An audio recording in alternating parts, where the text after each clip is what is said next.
যখন আমরা মরুভূমিতে ইসরায়েলীয়দের ৪০ বছরের যাত্রার কথা চিন্তা করি, আমরা হয়তো চিন্তা করতে পারি তাদের শেষ আশা এরকম ছিল না।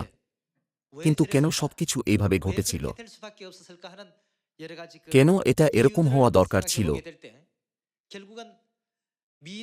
এর কারণ তাদের ভবিষ্যৎ অনিশ্চিত বলে মনে হয়েছিল এবং তাৎক্ষণিক প্রয়োজনগুলি আরও জরুরি বলে মনে হয়েছিল, যা তাদের ভবিষ্যতের জন্য কোনো আশা বা প্রত্যাশা ছাড়াই খাবারের বিষয়ে চিন্তা করতে পরিচালিত করেছিল। জলের অভাবে পিপাসায় মারা যাওয়াকে ভয় করে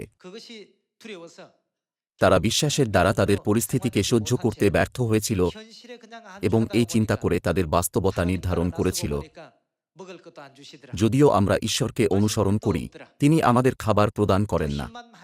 সেখানে পান করার কোনো জল নেই। ঈশ্বরকে অনুসরণ করার জন্য অনেক বেশি প্রচেষ্টা দরকার।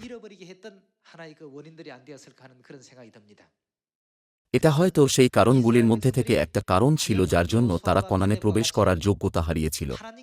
অতএব আমরা এই উপসংহারে আসতে পারি যে, যখন ইসরায়েলীয়রা যিহোশুয়ের ও কালেবের মতো একই দৃষ্টিকোণ রেখে দৃঢ় বিশ্বাস রাখতে পারেনি, যারা ঘোষণা করেছিল, ঈশ্বর আমাদের এই কনান দেশ দিয়েছেন, আসুন তাঁর প্রতিজ্ঞায় সম্পূর্ণ বিশ্বাস করি এবং এগিয়ে যাই, তারা বাস্তবে হতাশ হয়ে গিয়েছিল বা তাদের আসল দিক নির্দেশনা এবং বিশ্বাসের গন্তব্যস্থলের দৃষ্টি হারিয়েছিল।